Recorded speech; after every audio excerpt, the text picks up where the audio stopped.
ਬਾਲੀਵੁੱਡ ਦੇ ਵਿੱਚ ਇਸ ਇਨਸਾਨ ਨੇ ਦਿੱਲੀ ਤੋਂ ਆਪਣਾ ਸਫ਼ਰ ਸ਼ੁਰੂ ਕਰਕੇ ਮੁੰਬਈ ਤੱਕ ਪਹੁੰਚੇ, ਉੱਥੇ ਬਹੁਤ ਜ਼ਿਆਦਾ ਸਟਰਗਲ ਕੀਤੀ ਔਰ ਕੋਈ ਵੀ ਜਿਵੇਂ ਕਹਿੰਦੇ ਨਾ ਕਿ ਇੰਡਸਟਰੀ 'ਚ ਹਰੇਕ ਦਾ ਕਹਿੰਦੇ ਜੀ गॉडफादर होता है। बॉम्बे जिस दोस्त के भरोसे आया था तो वो मैंने सोचा भाई मेरा बहुत पुराना दोस्त है, बहुत अच्छे दोस्त है मेरे, वो बहुत मैंने टाइम स्पेंड किया था उनके साथ जब मैं कॉलेज में था। मैंने उसने मुझसे पूछा कि यहाँ किस चीज़ के लिए आया। मैंने कहा यार मैं एक्टिंग के लिए आया था। कि शाहिद हसन जब दिल्ली से मुंबई चलता है तो वहां से एक्टर बनने आया था या कि कास्टिंग डायरेक्टर प्रोड्यूसर डायरेक्टर ही बनने आया था? शाहिद ऑब्वियसली कास्टिंग में आया। कास्टिंग में इस लेवल तक पहुंचने के लिए क्या क्या करना पड़ा, कितनी मेहनत करनी पड़ी और कौन सी ऐसी मुश्किलें थी जो कि आपको पेश आई? केटीवी देखने वाले सारे ਸਰੋਤਿਆਂ ਨੂੰ ਸਤਿ ਸ਼੍ਰੀ ਅਕਾਲ, ਨਮਸਤੇ, ਆਦਾਬ, ਸਲਾਮ ਔਰ ਉਮੀਦ ਕਰਦੇ ਹਾਂ ਕਿ ਤੁਸੀਂ ਸਾਰੇ ਠੀਕ ਠਾਕ ਹੋਵੋਗੇ ਜੀ। ਔਰ ਇਸ ਲੋਕਡਾਊਨ ਦੇ ਵਿੱਚ ਤੁਸੀਂ ਜਿਹੜੀਆਂ ਵੀ ਚੀਜ਼ਾਂ ਨੇ ਉਹ ਹੌਲੀ ਹੌਲੀ ਤੁਹਾਡੇ ਸਭ ਦੇ ਵਾਸਤੇ ਉਹ ਠੀਕ ਹੋ ਰਹੀਆਂ ਨੇ। ਅੱਜ ਦੇ ਇਸ ਬਹੁਤ ਹੀ ਖਾਸ ਸ਼ੋਅ ਦੇ ਵਿੱਚ ਇੱਕ ਬਹੁਤ ਹੀ ਵੱਡੀ ਇੱਕ ਅਹਿਮ ਇੱਕ ਸ਼ਖਸੀਅਤ ਦੇ ਨਾਲ ਤੁਹਾਡੀ ਮੁਲਾਕਾਤ ਕਰਵਾਉਣ ਜਾ ਰਹੇ ਹਾਂ। ਆਮ ਤੌਰ ਤੇ ਅਸੀਂ ਜਦੋਂ ਗੱਲ ਕਰਦੇ ਹਾਂ ਆਪਣੀ ਇੰਡਸਟਰੀ ਦੀ, ਐਂਟਰਟੇਨਮੈਂਟ ਇੰਡਸਟਰੀ ਦੀ ਤੇ ਪੰਜਾਬੀ ਇੰਡਸਟਰੀ ਦੀ ਗੱਲ ਕਰਦੇ ਹਾਂ, ਪੰਜਾਬੀ ਇੰਡਸਟਰੀ ਤੋਂ ਬਹੁਤ ਸਾਰੇ ਸਿਤਾਰੇ ਜਿਹੜੇ ਨੇ, ਡਾਇਰੈਕਟਰ, ਪ੍ਰੋਡਿਊਸਰ, ਐਕਟਰ, ਹੋਰ ਵੀ ਜਿਹੜੇ ਉਹਦੇ ਨਾਲ ਇੰਡਸਟਰੀ ਨਾਲ ਜੁੜੇ ਹੋਏ ਲੋਕ ਨੇ, ਅਸੀਂ ਉਹਨਾਂ ਨਾਲ ਤੁਹਾਡੀ ਗੱਲਬਾਤ ਕਰਵਾਉਂਦੇ ਹਾਂ। ਪਰ ਅੱਜ ਅਸੀਂ ਤੁਹਾਡੀ ਗੱਲਬਾਤ ਇੱਕ ਬਹੁਤ ਹੀ ਖਾਸ ਸ਼ਖਸ ਨਾਲ ਕਰਵਾਉਣ ਜਾ ਰਹੇ ਨੇ ਜੋ ਕਿ ਬਾਲੀਵੁੱਡ ਇੰਡਸਟਰੀ ਨਾਲ ਜੁੜੇ ਹੋਏ ਨੇ। ਬਹੁਤ ਹੀ ਵੱਡਾ ਉਹਨਾਂ ਦਾ ਨਾਮ ਆ ਬਾਲੀਵੁੱਡ ਦੇ ਵਿੱਚ। ਇਸ ਇਨਸਾਨ ਨੇ ਦਿੱਲੀ ਤੋਂ ਆਪਣਾ ਸਫ਼ਰ ਸ਼ੁਰੂ ਕਰਕੇ ਮੁੰਬਈ ਤੱਕ ਪਹੁੰਚੇ, ਉੱਥੇ ਬਹੁਤ ਜ਼ਿਆਦਾ ਸਟਰਗਲ ਕੀਤੀ ਔਰ ਕੋਈ ਵੀ ਜਿਵੇਂ ਕਹਿੰਦੇ ਨਾ ਕਿ ਇੰਡਸਟਰੀ 'ਚ ਹਰੇਕ ਦਾ ਕਹਿੰਦੇ ਜੀ ਗॉडफादर ਹੁੰਦਾ ਹੈ, ਉਹਦੇ ਪਿੱਛੇ ਕਿਸੇ ਨਾ ਕਿਸੇ ਦਾ ਹੱਥ ਹੁੰਦਾ ਆ।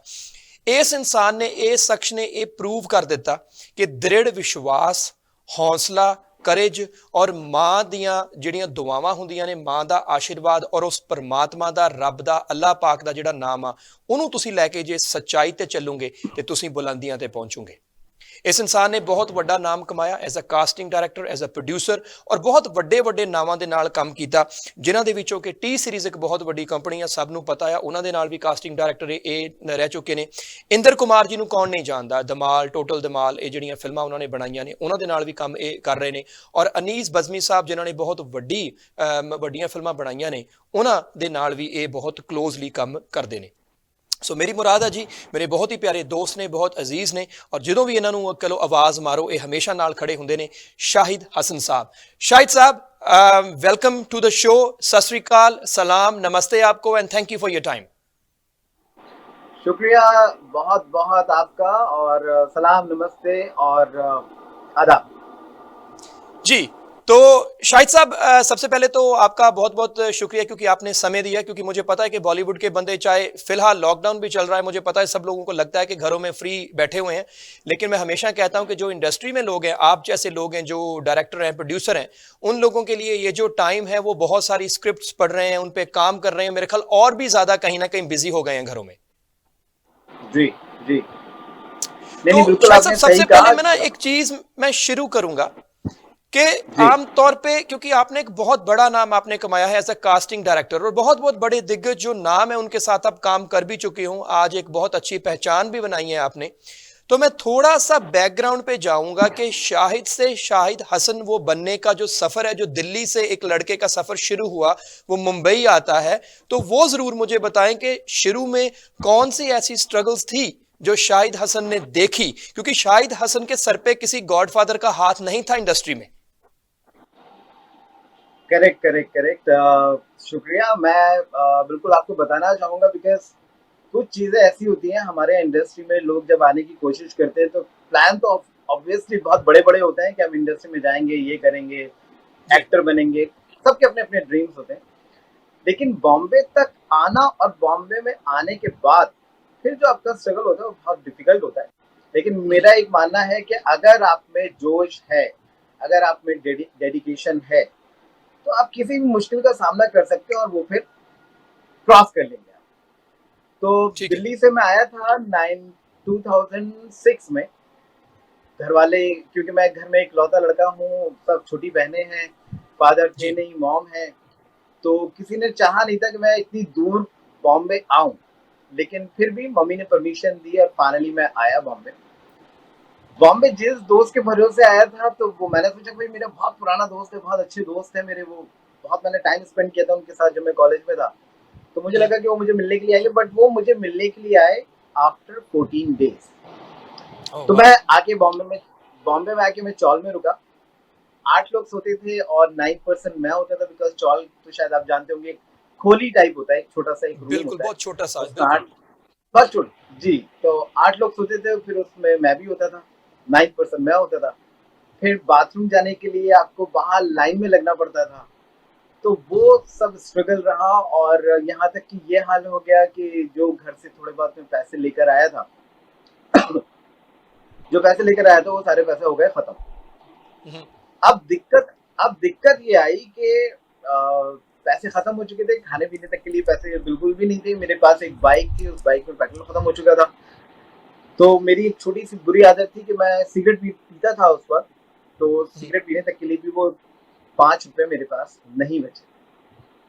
तो लेकिन मैं थोड़ा मतलब थोड़ा नहीं, मैं अभी भी बहुत रिलीजियस हूँ और मैं बहुत बिलीव करता हूँ ऊपर वाले पर, क्योंकि मेरी हम्म, मॉम जो है उन्होंने मुझे बहुत हिम्मत दिलाई, मेरे लिए बहुत दुआ करती है। और सभी जितने भी लोग देख रहे होंगे, मैं उनसे भी यही कहना चाहूंगा कि माँ बाप आपके जितना अच्छा सोच सकते हैं वो कोई नहीं सोच सकता, और जितनी माँ दुआएं करती है वो कोई भी नहीं कर सकता। वाह, तो दुरुस्त। मुझे एक दिन निकला, मुझे पानी पी पी के नमाज पढ़ता था मैं।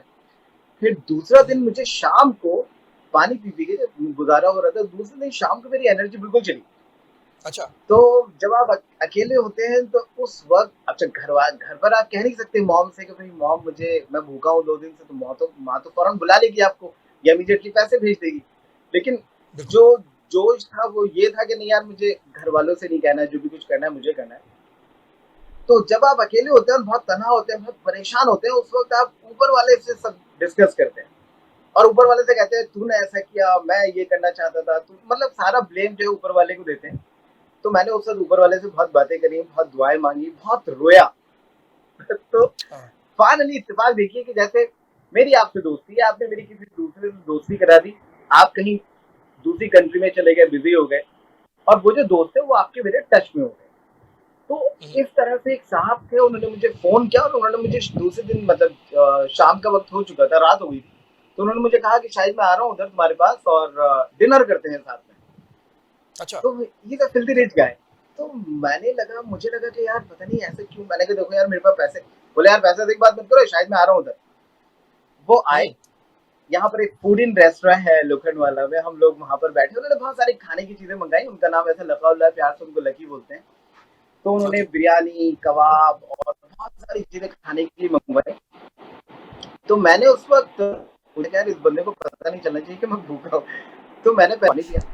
जहां पर मेरे ख्याल में मैं 7-8 रोटी तो खा सकता था, वो ना खा के मैंने वहां पे 3 रोटी खाई, बहुत आराम आराम से मैं बाइट लेता था और खाता, सिर्फ ये सोच के कि यार इस बंदे को ये ना पता चले कि मैं भूखा हूँ।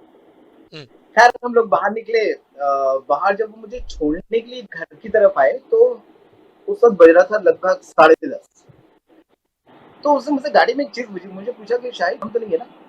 मैंने कहा, बोला अच्छा। हम्म, मैं गाड़ी से उतरा, वो निकल गया। मैं अपनी बिल्डिंग में जैसे मैंने एंट्री ली तो उधर से फोन आया। तो उसने कहा शाहिद अच्छा। तुम कहाँ पर हो। मैंने कहा यार मैं अभी बस लिफ्ट तक पहुंच रहा हूँ।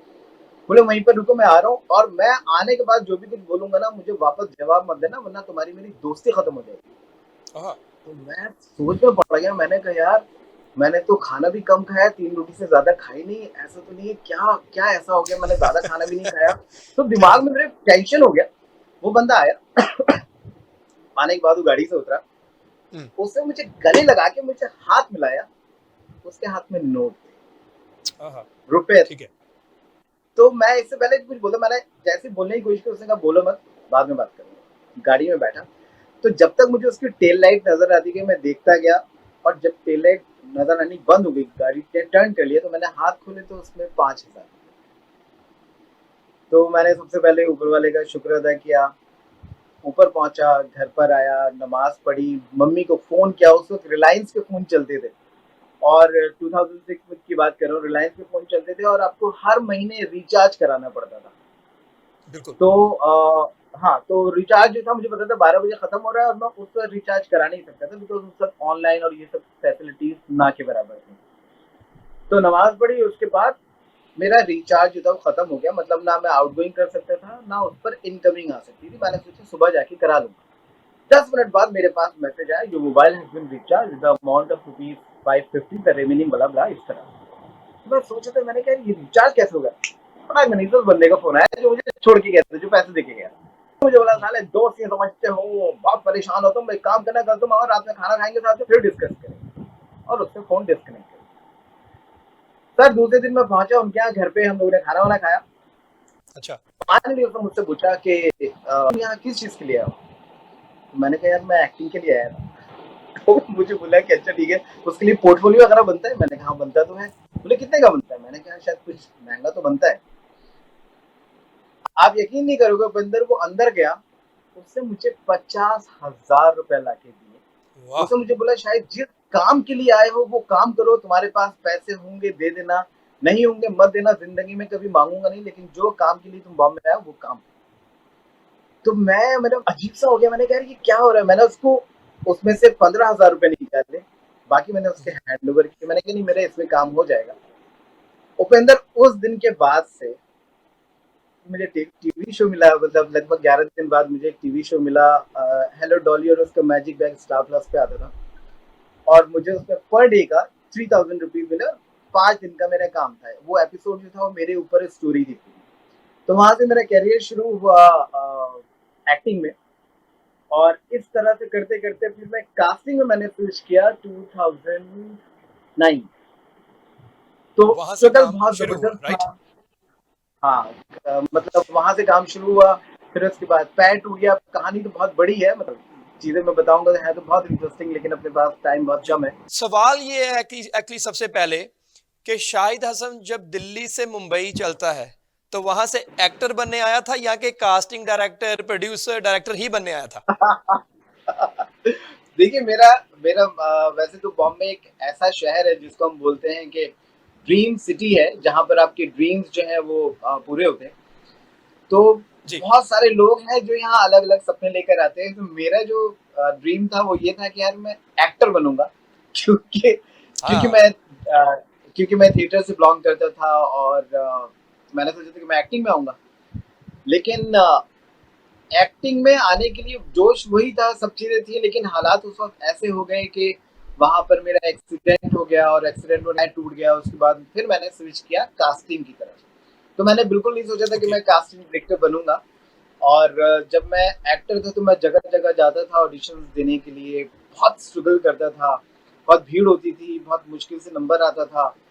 तो अभी वो प्रोसेस जो है खत्म हो गया। अभी क्या है कि मैं खुद ही कास्टिंग डायरेक्टर हूँ, तो मैं ये सोच सकता हूँ कि उन एक्टर्स पे क्या बीत रही होगी, कैसे वो प्रॉब्लम में होंगे। तो मुझे लगता है कि शायद हो सकता है मैंने जो स्विच किया है कास्टिंग डायरेक्शन की तरफ वो इंटरेस्टिंग है। और मैं कोशिश करता हूँ कि मैं लोगों की हेल्प करूँ और अपनी जानिब से उनको कास्ट कर सकूँ।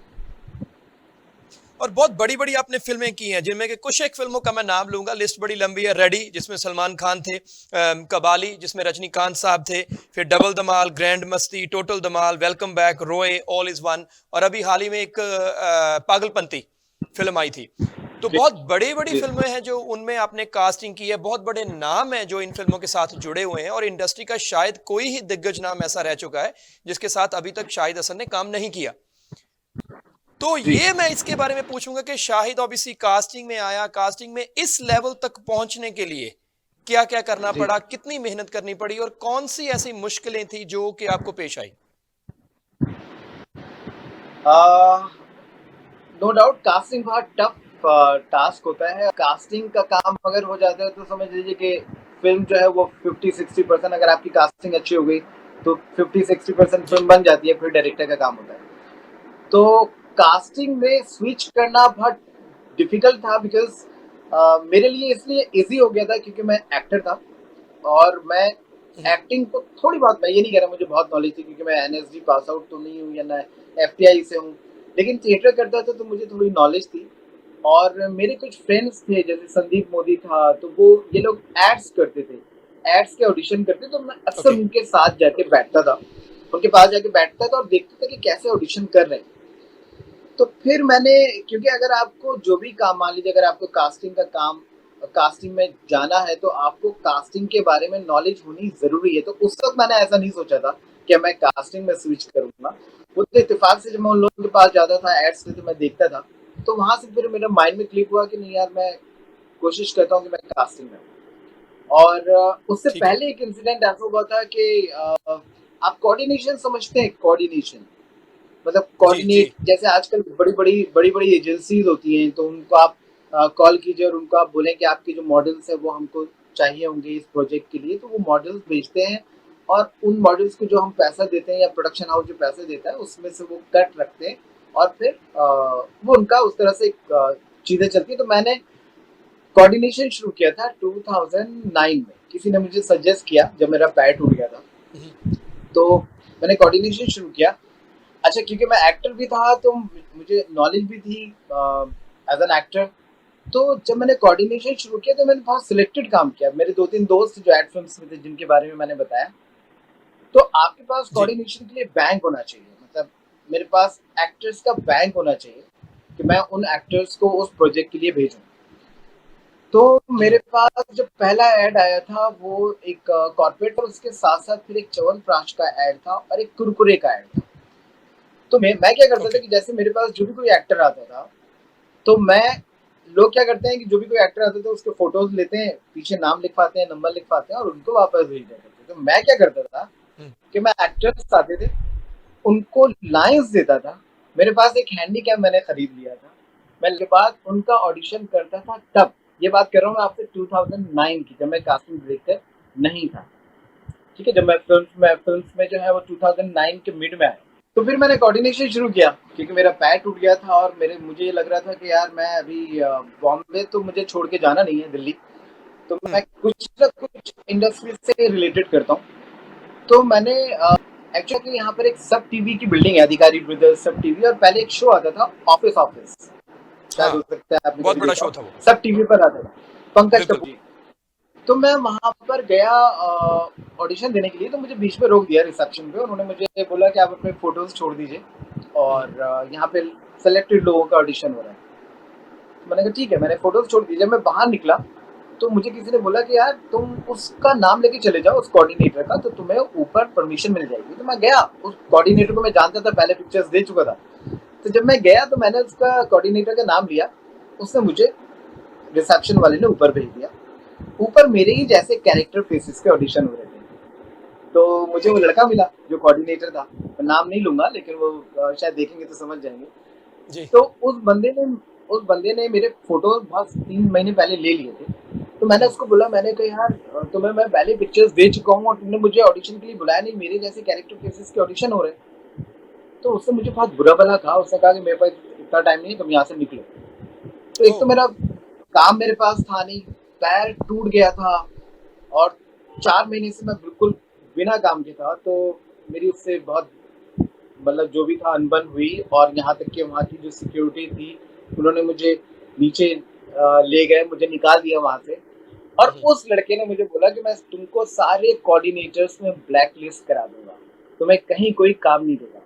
अरे वाह, तो तो मैंने उसको शरेआम वहाँ पे धमकी। बोला, हाँ, धमकी दे दी उसने मुझे। तो मैंने उसको बोला, मैंने कहा हाँ। ठीक है, मैं 1 साल में मैंने उसको बोला, मैंने कहा मैं दिखाऊंगा कि मैं क्या कर सकता हूँ। मैं बाइक के पास आया, मैं बहुत रोया, मतलब बहुत मुझे फील हुआ वो, क्योंकि मुझे लग रहा था कि यार मुझसे कहीं ज्यादा टैलेंटेड एक्टर्स है और ये लोग इस तरह से करते हैं। Then I switch into coordination.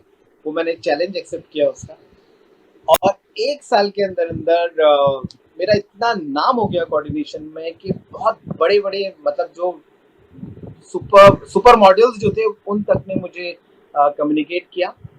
और फिर मैंने स्विच किया। फिर एक कोऑर्डिनेटर थे, पलाश। पलाश जो है अच्छा। बहुत मशहूर कोऑर्डिनेटर है बॉम्बे में। जब बिल्कुल मैं जी, शुरू बहुत में बड़ा आया नाम है। था, बहुत बड़ा नाम है, तो जब मैं शुरू में आया था तो मैंने पलाश को पिक्चर्स भेजे थे। तो सभी लोग पलाश को पिक्चर्स भेजते थे बिकॉज मेल वेल कम होते थे और उस वक्त सिर्फ कुरियर करते थे आप पिक्चर्स, पीछे नाम और नंबर लिख के। तो एक दिन मैं बैठा हुआ था अपने ऑफिस में, मैं तब भी कोऑर्डिनेटर ही था, मतलब 1 साल मुझे नहीं हुआ था। हम्म, तो एक लड़का मेरे पास आया, उसने पिक्चर दी, मैंने कहा यार अपने नाम और नंबर लिख दो, उसने नाम नंबर लिख दिया। तो उस पर पलाश दत्ता लिखा हुआ था। तो मैंने उसको बोला, मैंने कहा यार पलाश दत्ता तो कोऑर्डिनेटर भी है। तो बोला मैं ही हूँ। तो मैं शॉक हुआ, मैंने कहा तुम? तो बोले यार शायद हाँ। तुमने अभी 1 साल के अंदर अंदर इतना नाम कर लिया, मैं पिछले 7-8 साल से कोऑर्डिनेशन कर रहा हूँ, लेकिन तुम्हारा बहुत अच्छा नाम है, कहीं कुछ एक्टिंग के लिए होता है तो मुझे बताना, मैं थोड़ा थोड़ा एक्टिंग भी करता हूँ कमर्शियल्स। ठीक है। उसी दिन आई डिसाइडेड, मैंने कहा नहीं, अब मैं जब इतना बड़ा कोऑर्डिनेटर मेरे पास आया और मुझे इस तरह से बोल रहा है, then I switch into casting. और फिर हाँ। मुझे पहली फिल्म मिली थी एक्शन रिप्ले। विद हाँ, विपुल एक्शन रिप्ले विपलाल शाह, अक्षय कुमार की। अक्षय कुमार, ऐश्वर्या राय थी और जी, उसमें आदित्य रॉय कपूर लॉन्च हुए थे। बहुत बहुत बड़ा बजट था फिल्म का और बहुत बड़ी स्टार कास्ट थी। जी हाँ, जी हाँ, जी हाँ। तो तो वो मैं मेरी इस पहली पे फिल्म। आता हूँ शाहिद भाई कि एक बंदा कहाँ से शुरू किया। अब वो दिल्ली से आता है मुंबई एक्टर बनने, ठीक है, शॉल में सोता है, उसके पास मतलब एक हिसाब से छत भी नहीं है, खाने को भी नहीं है, और हालात बड़े बिगड़े हुए हैं। और उसके बाद जब जी, उसका कास्टिंग में उसका जब कैरियर स्टार्ट होता है, तो मतलब वो, जी, मतलब माँ की दुआएं उनका असर लगा लें, बिल्कुल, बिल्कुल। और उस खुदा का करम है कि उसको इतनी बड़ी फिल्म मिल रही है। तो तब जो फील था शाहिद हसन का, वो फीलिंग कैसे थी, क्योंकि आपके सामने मतलब अक्षय कुमार, ऐश्वर्या राय और बड़े बड़े सितारे वो वहां पर हैं।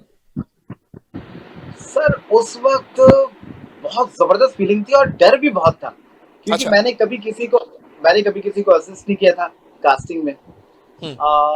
क्योंकि अक्सर कास्टिंग डायरेक्शन में आपको जाना है तो कास्टिंग में असिस्ट कर लीजिए। तो मैंने किसी को असिस्ट नहीं किया था।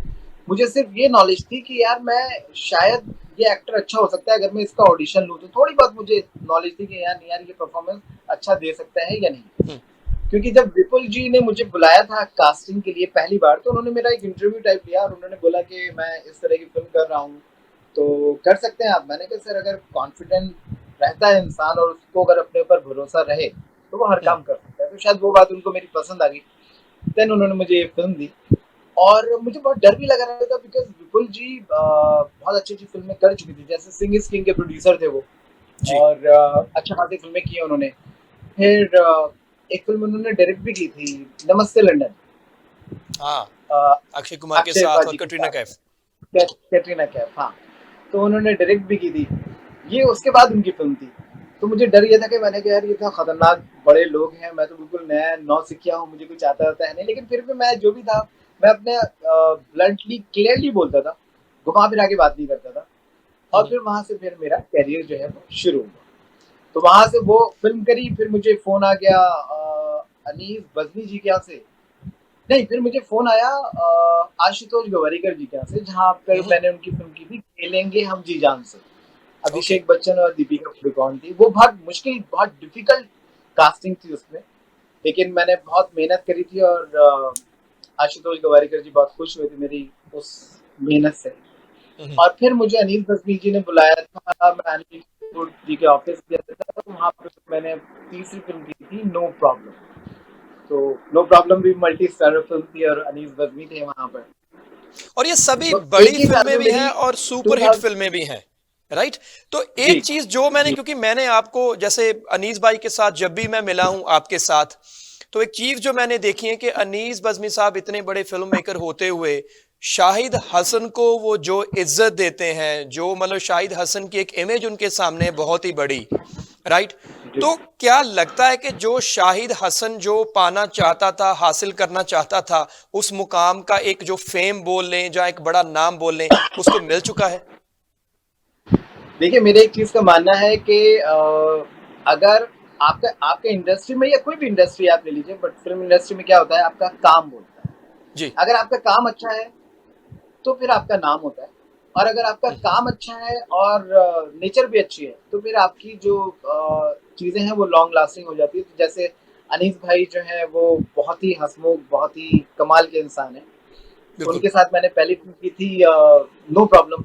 फिर उसके हम्म। बाद उन्होंने मुझे फ़िल्म दी रेडी, रेडी हाँ, और थैंक सलमान, यू। ये सलमान भाई दोनों की है। फ़िल्में मतलब हाँ, दोनों फ़िल्में साथ-साथ ही चल रही थी, मतलब 3-4 महीने का गैप था। तो उनसे मेरी रैपो बहुत अलग हो गई और मुझे बहुत अच्छा लगता है उनके साथ काम करने में।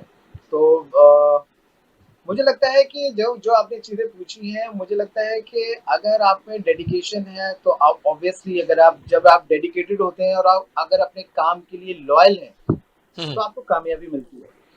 तो मुझे अभी और एक स्टेप और आगे जाना है और अच्छा करने की कोशिश करूँगा, कर तो रहा हूँ अभी भी।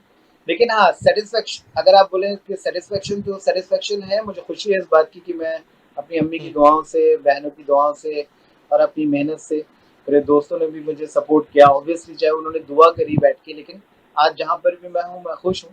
मुझे बहुत अच्छा लगता है कि लोग मेरी रिस्पेक्ट करते हैं, प्यार से बात करते हैं।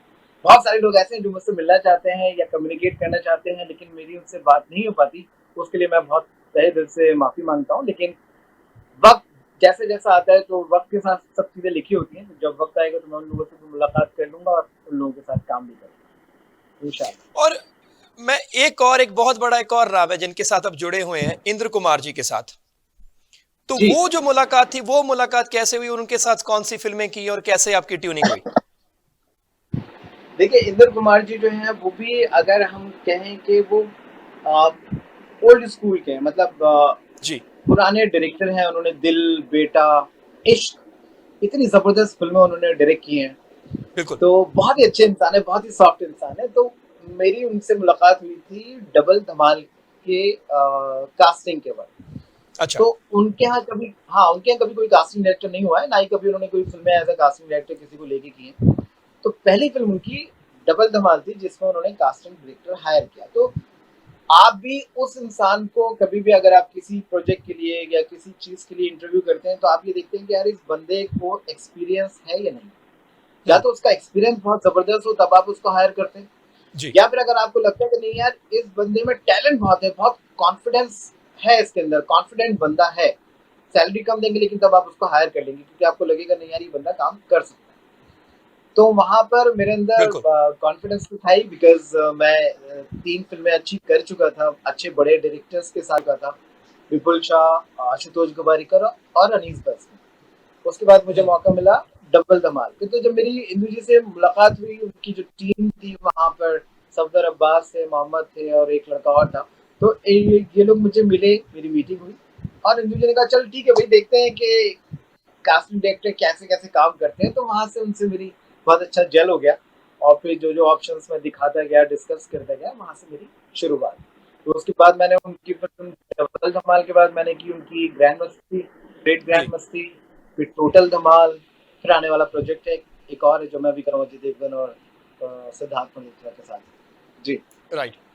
तो अभी मैं एक चीज पे आता हूं कि इंडस्ट्री अभी चेंज होगी। अभी ये कोरोना हम्म, वायरस की वजह से, लॉकडाउन की वजह से बहुत सारे जो एक्टर एक्ट्रेसेस हैं, छोटे पर्दे के, बड़े पर्दे के कैरेक्टर्स के लिए, वो सभी घरों में बैठे हैं और कहीं ना कहीं फ्रस्ट्रेशन भी है। उसके अलावा बहुत सारे ऐसे लड़के लड़कियां हैं जो इंडस्ट्री में आना चाहते हैं, जिनकी मुंबई आने की तैयारी थी या मुंबई पहुंच चुके थे।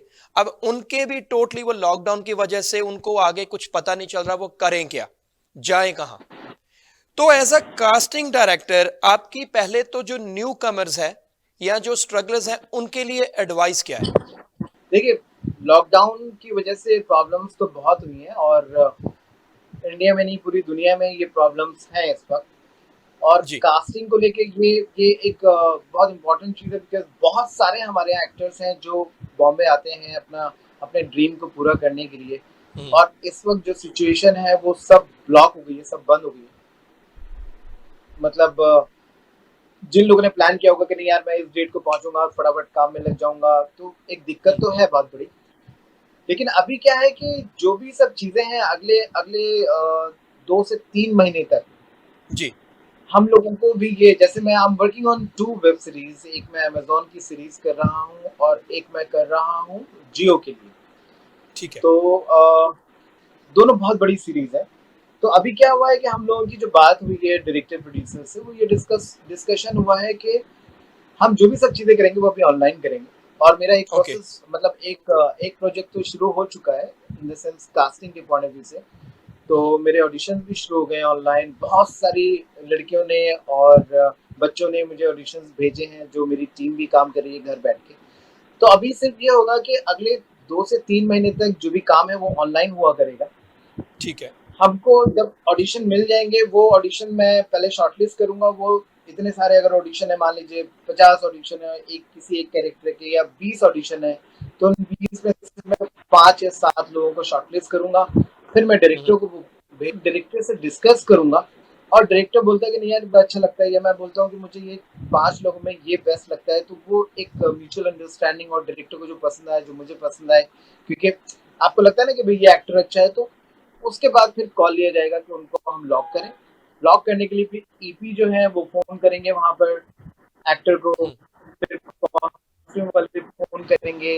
वो सब चीजें जो है भी ऑनलाइन होंगी, बिकॉज हम लोग क्या बॉम्बे में शूट जो है वो सितंबर से शुरू लग रहे हैं हम बेहतर होते जाएंगे। लेकिन लेकिन लग रहा है आपको, क्योंकि मुंबई के जो हालात फिलहाल बने हुए हैं, अगर हम देखें कोविड 19 को लेके इसको, क्योंकि मुंबई की स्थिति जी काफी नाजुक नजर आ रही है इस टाइम, और बहुत सारे नए केसेस है जो निकल भी रहे हैं। तो मुंबई में क्या लगता है कि हालात सितंबर अक्टूबर तक वो नॉर्मल हो सकते हैं? और अगर मान लें वो हालात नॉर्मल ना हो, तो जो शूट्स होनी थी, जैसे आपकी चाहे वो वेब सीरीज है या अगली फिल्में हैं, तो क्या उनकी जगह वो चेंज की जाएगी या कि उनकी डेट्स आगे शिफ्ट की जाएगी?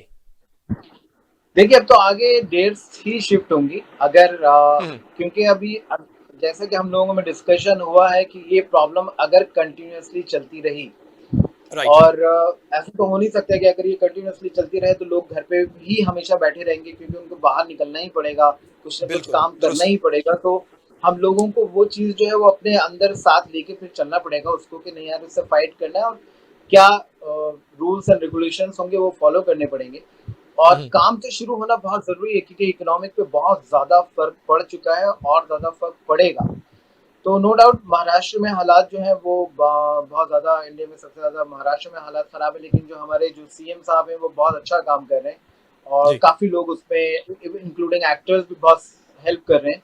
तो मुझे लगता है कि चीज़ें जो हैं, जो अभी तक मुझे लग रहा है कि सितंबर अक्टूबर तक शुरू हो जाएंगी। इन केस अगर नहीं हो पाती तो फिर वो आगे और पोस्टपोन होगी और 2 महीने पोस्टपोन हो जाएंगी, लेकिन काम शुरू होगा।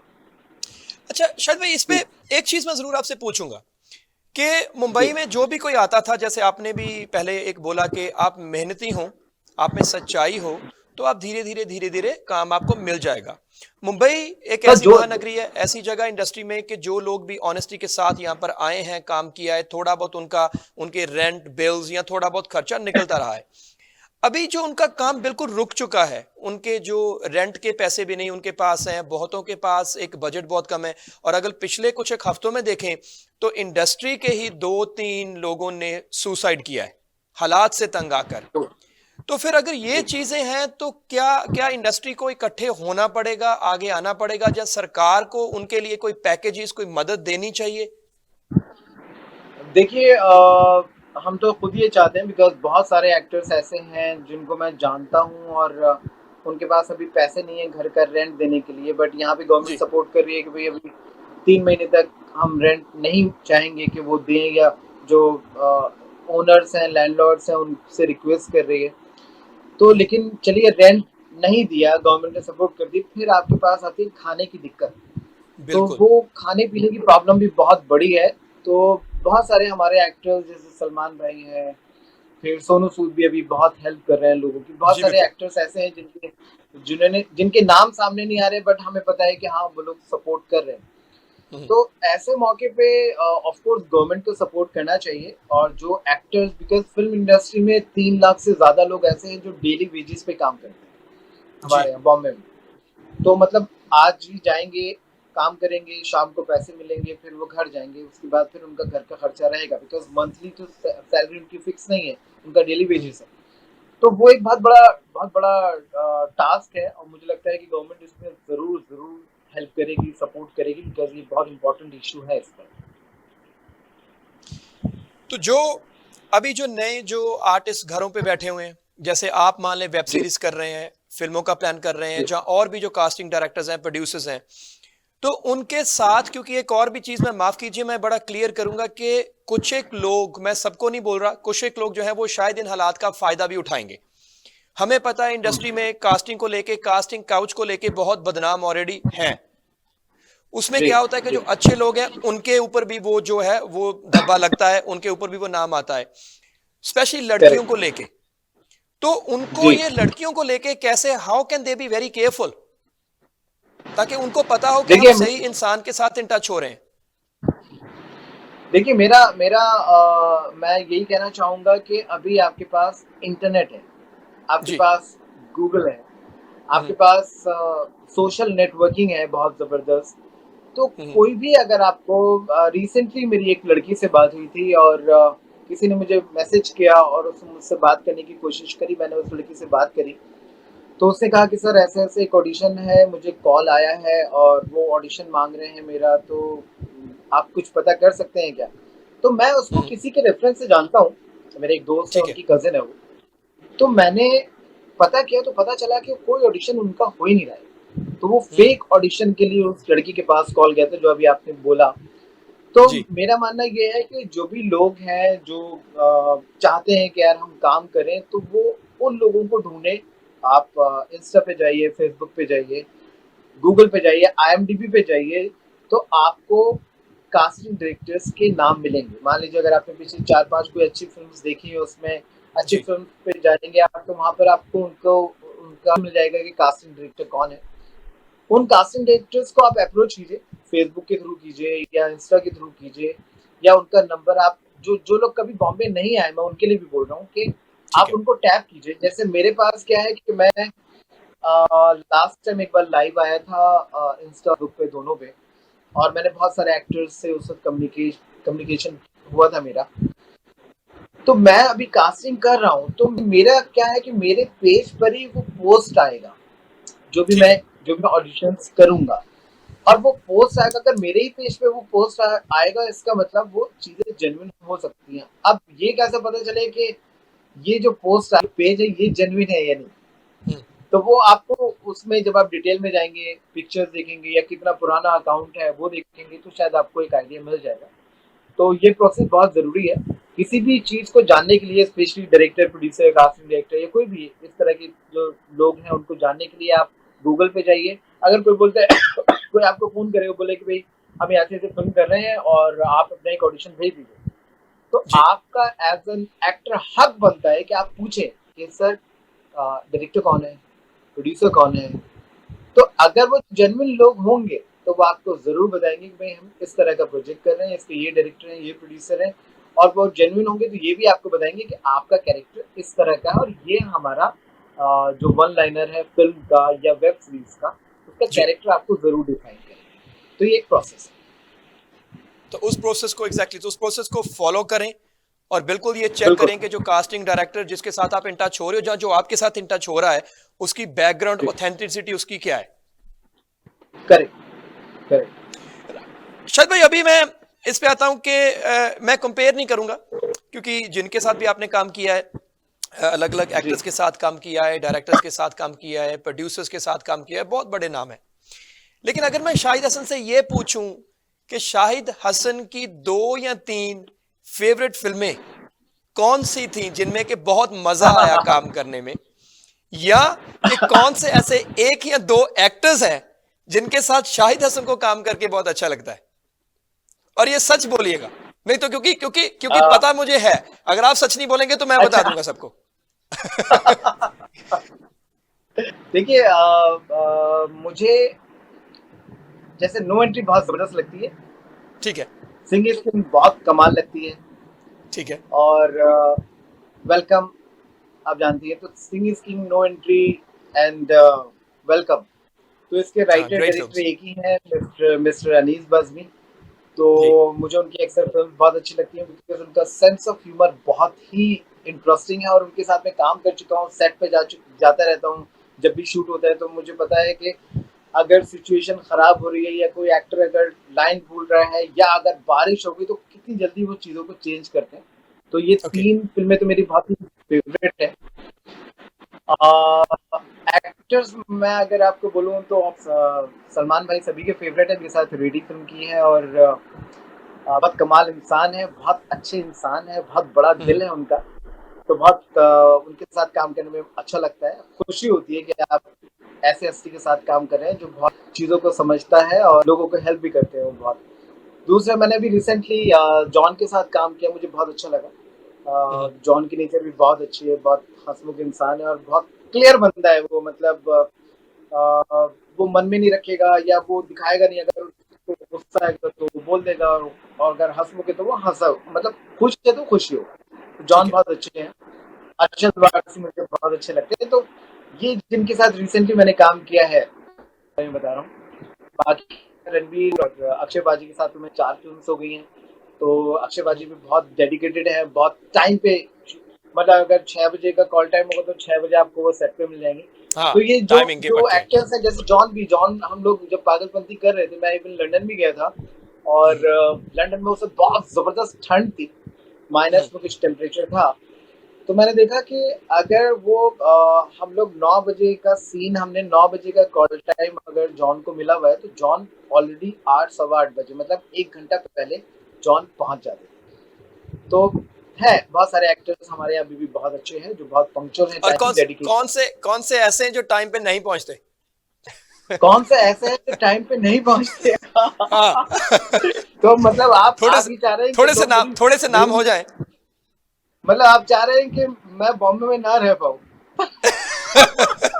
चले ठीक है, वो उनके बारे में बात नहीं करते। नहीं, अच्छा हमारे यहाँ अभी, कुछ कुछ हाँ एक्टर्स ऐसे हैं जो ऐसे हाँ हैं, बट मैं नाम नहीं लेना चाहूंगा, लेकिन लोग जानते हैं, उन्हें आप भी जानते होंगे।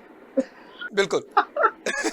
जी 2-4 घंटे तो नॉर्मल है ना, ट्रैफिक में जी जी फंस जी। गए थे। अच्छा अभी ट्रैफिक में अभी अभी जी मैं एक चीज पे आता हूं कि as a casting director Shahid भाई, जब आपको जी। एक स्क्रिप्ट एक दी जाती है, एक राइटर स्क्रिप्ट देता है, उसके बाद कास्टिंग डायरेक्टर के लिए मतलब कितना जरूरी है उस राइटर की सुने? कभी कभी शायद ये भी होता होगा या हो सकता है कि अगर डायरेक्टर बोले नहीं यार मुझे तो ये चीज चाहिए, राइटर बोले नहीं भाई ये तो हो नहीं सकता, मुझे तो ऐसा ही चाहिए, तो कास्टिंग डायरेक्टर के ऊपर कितना प्रेशर रहता है?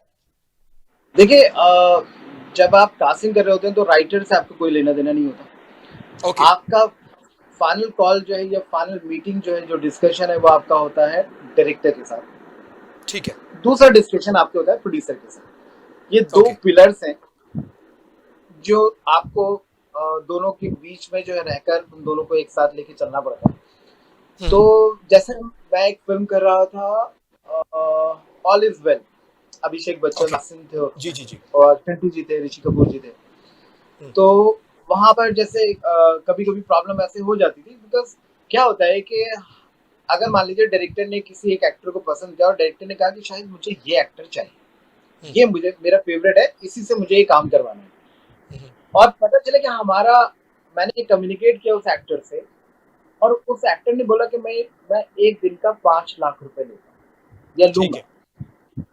इधर प्रोड्यूसर बोले कि भाई मेरा बजट 5 लाख का नहीं है, हम्म। मुझे ये एक्टर तो 2 लाख से ज्यादा मैं नहीं दे सकता, मेरा बजट नहीं है, ठीक है। क्योंकि फिल्म इतनी बड़ी नहीं है, छोटी फिल्म है। तो वहां पर कास्टिंग डायरेक्टर बहुत इंपॉर्टेंट रोल प्ले करता है। बिल्कुल। सुनने को भी मिल जाती है, बिकॉज प्रोड्यूसर की भी बातें माननी है आपको, बिकॉज उसने भी आप पे ट्रस्ट किया है, डायरेक्टर ने तो ऑब्वियसली ट्रस्ट किया हुआ है। तो फिर जी। आप एक ऐसा ब्रिज हो, तो आपको कन्विंस करना पड़ता है कि director, producer, actor and casting director, तो आपको वो चेन इतनी स्ट्रांग बनानी होती है। और जब आप काम कर चुके होते हैं, मुझे लगता है कि शायद मैं बहुत अच्छे से कन्विंस कर लेता हूँ लोगों को, तो मैं वो प्रॉब्लम दूर कर देता हूँ। तो वो एक कर इम्पॉर्टेंट देते हो। चीज होती है। तो हाँ, तो राइटर का नहीं, बढ़ा डायरेक्टर एंड प्रोड्यूसर का सबसे director and important role producer are होता द मेन वंस। अभी एक सवाल है कि ऑब्वियसली शाहिद हसन ने इतना काम किया है और अभी शाहिद प्रोडक्शन में भी जा रहा है, खुद भी प्रोड्यूस कर रहा है, और अभी कौन से प्रोजेक्ट हैं जो शाहिद हसन साहब के आगे लाइंड अप है? जैसे आपने बताया वेब सीरीज भी है, और उसके साथ ही मेरा एक सवाल ये भी है कि जो नए लड़के लड़कियां इंडस्ट्री में आना चाहते हैं, जो कि सही तरीके से आपके साथ इन टच होना चाहते हैं और अपनी किस्मत आजमाना चाहते हैं, तो वो कैसे आपके साथ इन टच हो? फेसबुक से हो, इंस्टाग्राम पे हो, या कहां पर मिले? है। ओके, तो अभी उपेंद्र, मैं प्रोजेक्ट्स तो खैर बहुत सारे कर रहा हूँ। जी। जैसे मैंने बताया कि मैं दो बहुत बड़ी सीरीज कर रहा हूँ। एक कर रहा हूँ अंबानी जी के लिए, जो जियो उनका चैनल है, उसके लिए अपना चैनल लॉन्च ठीक है। कर रहे हैं। और काफ़ी इंटरेस्टिंग बहुत बड़ी सीरीज है वो। जी। और दूसरा मैं कर रहा हूँ अमेजोन के लिए। तो ओके। ये दो बिग ओटीटी के लिए मैं कर रहा हूँ। दूसरे में अभी, जैसे मैंने आपको बताया कि इंद्र कुमार जी की एक फिल्म है, जो जिसमें अजय देवगन, सिद्धार्थ मल्होत्रा ये लोग हैं, उनकी फिल्म कर रहा हूँ। फिर मैं दो फिल्म्स हैं मेरी जो मैं प्रोड्यूस कर रहा हूँ। ऑलमोस्ट मेरी कास्ट भी लॉक हो गई है, मतलब एस्टेब्लिश बड़ी कास्ट है उसमें। वो वक्त आएगा तो आपको भी पता चल जाएगा, लेकिन बिकॉज जी। हम लोगों को प्लान था कि हम लोग, एक फिल्म हमारी फ्लोर पे जानी थी अगस्त में, सेकंड फिल्म हमारी फ्लोर पे जानी थी सितंबर में। तो दोनों की ओके। बड़ी कास्ट। तो लेकिन इत्तेफाक क्या हुआ कि आपके सामने की चीजें, कि लॉकडाउन शुरू हो गया और चीजें जो है वो आगे बढ़ गई।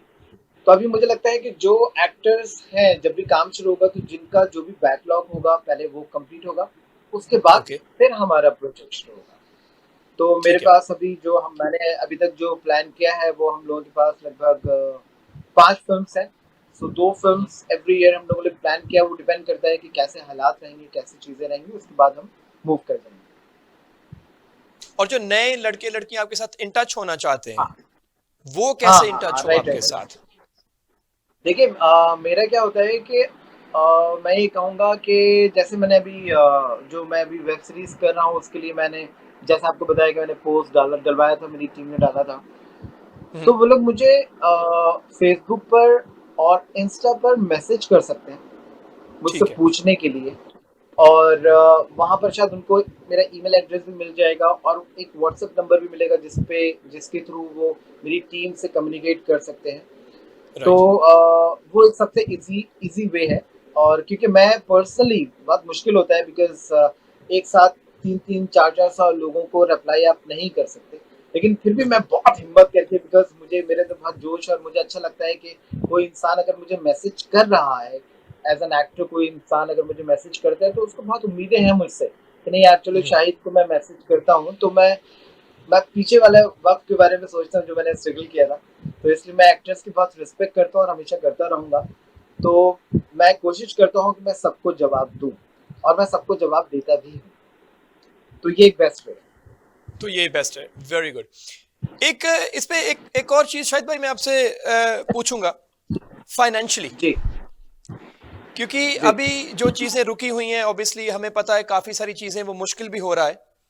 तो क्या जी। आपको लगता है कहीं ना कहीं ऑब्वियसली जैसे अभी सारी चीजों पे फर्क पड़ा है, इकोनॉमिक्स पे, इंडस्ट्री पे भी इन चीजों का फर्क पड़ेगा, पे रेट्स जो हैं, जो पैसा है वो कम होगा, क्योंकि कईयों की एक्सपेक्टेशन बहुत बड़ी होती है, शायद उनको भी अब वो चीजें चेंज करनी पड़ेंगी। हाँ उपेंद्र, मुझे लगता है इस पर फर्क पड़ेगा। और जी। जो ऑफ कोर्स जैसे जैसे हालात होते हैं लोगों को उसी के अकॉर्डिंग कॉम्प्रोमाइज करना बहुत ज़रूरी है, उसी के जी। अकॉर्डिंग हालात के हिसाब से चलना बहुत ज़रूरी है। तो अगर चीज़ें शुरू हो रही हैं और उसमें लगता है कि भाई बजट कम है, तो उस बजट के हिसाब से ही हमको एक्टर्स कास्ट करने पड़ेंगे। और मेरा एक मानना ये भी है कि एक्टर्स जिनके पास अभी काम बिल्कुल भी नहीं है, तो राइट। वो लोग भी सपोर्ट करेंगे बिकॉज उनको पता है कि यार हमारे पास काम है नहीं और ये अभी काम आ रहा है। हम पिछले 3 महीने से या 4 महीने से खाली बैठे हैं, जो हम रेगुलर डेली काम करा करते थे। तो अभी ये काम आ रहा है तो वो अपॉर्चुनिटी मुझे लगता है कि वो वेस्ट नहीं करेंगे और उस पर ठीक है। सपोर्ट करके उस बजट में काम करेंगे। क्योंकि हमें भी ठीक अपना है। कास्टिंग का बजट कम जी। करना पड़ेगा और मुझे लगता है कि वो होगा। वो होगा कहीं ना कहीं, ठीक है। तो इसका मतलब है शायद फ्यूचर में अगर मैं कोई फिल्म करूं तो शायद मैं शाहिद हसन को अफोर्ड कर पाऊं। सर मुझे सब सब लोग बहुत इजीली अफोर्ड कर सकते हैं अगर वो मुझसे प्यार से बात करते हैं और मुझे उनकी हाँ। जेन्युइन प्रॉब्लम पता है। तो अगर आप मुझे पता है कि नहीं यार आपके साथ में प्रॉब्लम है, आप नया प्रोजेक्ट शुरू कर रहे हैं, तो मैं शायद आपसे पैसिवली नहीं कहूंगा। मैं जो भी होगा जिस तरह से भी होगा आपको हेल्प और सपोर्ट करूंगा। बहुत बहुत शुक्रिया शाहिद साहब आपके टाइम के लिए। और आखिर में जरूर अगर आपका कोई मैसेज है स्पेशली जो नए आर्टिस्ट हैं उनके लिए, जहाँ कोई भी इंडस्ट्री में आना चाहता है उनके लिए, तो जरूर आप अपना जी, संदेश दें। और उसके साथ ही मैं एक और भी चीज भी मैं जरूर सबको बताना चाहूंगा कि शाहिद हसन के साथ अगर जो भी नए जो भी लड़के लड़कियां आप देख रहे हैं, आप इंडस्ट्री में आना चाहते हैं, तो प्लीज बिल्कुल शाहिद हसन जी के साथ आप फेसबुक पे, इंस्टाग्राम पे आप इन टच होके आप इनको मैसेज करें, अपनी प्रोफाइल भेजें, क्योंकि जेन्युइनली इंडस्ट्री में आना बहुत ही जरूरी है, बहुत ही एक इंपॉर्टेंट चीज है। तो खास तौर पे अगर आप यूरोप में कहीं पर भी हैं, जहां और भी कहीं आप दुनिया में बैठे हुए हैं, मुंबई जाने से पहले वहां पर अच्छे आपके लिंक्स होने भी बहुत जरूरी हैं आज की डेट में, बड़ी सीधी सी बात है। और जो भी फेक वो जो कास्टिंग डायरेक्टर्स हैं उनसे बचें। इसीलिए मैं आज मैं शाहिद साहब से आपकी बात करवाई है, क्योंकि शाहिद हसन साहब को मैं बहुत देर से जानता हूं, बहुत ही नेक दिल इंसान है और रब के बंदे हैं। और वाकई मैं एक चीज बोलूंगा कि इतने बड़े प्रोजेक्ट्स, इतने बड़े लोगों के साथ काम करने के बाद भी very down to earth, very humble.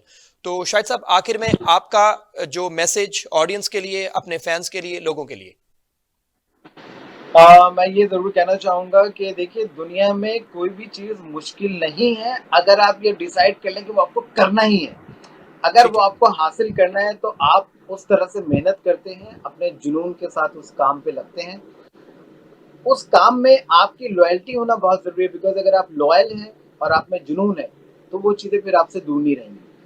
तो जी बस मैं यही कहना चाहूँगा कि जो भी एक्टर्स हैं, जो आना चाहते हैं बॉम्बे और जो काम करना चाहते हैं, जैसे अभी आपने बोला कि ऑस्ट्रेलिया या किसी भी कंट्री से मेरे पास अभी बहुत सारे अलग-अलग कंट्रीज़ से लोगों ने मुझे मैसेजेस किए हुए हैं और हमने उनको ऑडिशन की लाइन्स भी भेज दी हैं।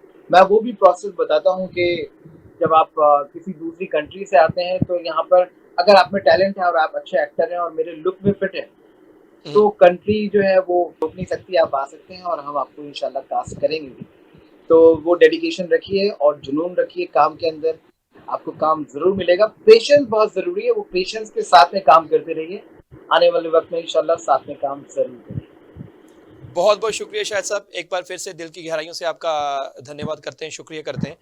और खुदा आपको शुक्रिया। और भी बुलंदियों पे लेके जाए। और जैसे हाँ, आपकी माँ की दुआएं हैं, सभी जो माएँ हैं उनकी दुआएं हमारे साथ हैं हमेशा। तो आप हाँ। हमें दुआओं में याद रखें। और एक बार फिर से बहुत बहुत आपका शुक्रिया।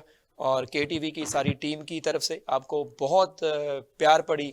सत श्री अकाल, नमस्ते और अस्सलाम वालेकुम। शुक्रिया। Thank you. थैंक यू जी। So guys, one and only Shahid Hasan, what a fantastic gentleman he is actually। और बहुत ही ਵਧੀਆ ਸ਼ਖਸ ਨੇ ਜੀ, ਔਰ ਬਹੁਤ ਹੀ ਵਧੀਆ ਨੇਕ ਦਿਲ ਇਨਸਾਨ ਨੇ।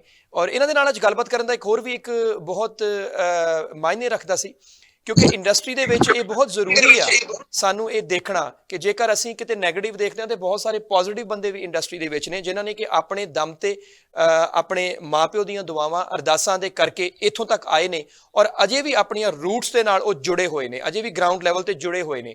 ਸੋ ਸ਼ਾਹਿਦ ਸਾਹਿਬ ਨੂੰ ਅਸੀਂ ਵਾਕਿਆ ਹੀ ਉਹਨਾਂ ਨੂੰ ਬੈਸਟ ਆਫ ਲੱਕ ਕਹਿੰਦੇ ਹਾਂ। ਉਮੀਦ ਕਰਦੇ ਹਾਂ ਕਿ ਉਹਨਾਂ ਦੇ ਜਿਹੜੇ ਪ੍ਰੋਜੈਕਟਸ ਨੇ ਉਹ ਬਹੁਤ ਅੱਗੇ ਵਧਣ ਫੁੱਲਣ, ਔਰ ਬਹੁਤ ਜਲਦੀ ਮੈਂ ਉਹਨਾਂ ਦੇ ਨਾਲ ਤੁਹਾਨੂੰ ਸਟੂਡੀਓ ਦੇ ਵਿੱਚ ਵੀ ਉਹਨਾਂ ਨੂੰ ਲੈ ਕੇ ਆਵਾਂਗਾ ਤੇ ਉਹਨਾਂ ਦੇ ਨਾਲ ਮੁਲਾਕਾਤ ਕਰਵਾਈ ਜਾਏਗੀ। ਤੇ ਅਗਲੀ ਵਾਰ ਤੱਕ ਮੈਨੂੰ ਦਿਓ ਇਜਾਜ਼ਤ, ਆਪੋ ਆਪਣਾ ਰੱਖਿਓ ਖਿਆਲ, ਰੱਬ ਰੱਖਾ ਜੀ। ਸਤਿ ਸ਼੍ਰੀ ਅਕਾਲ।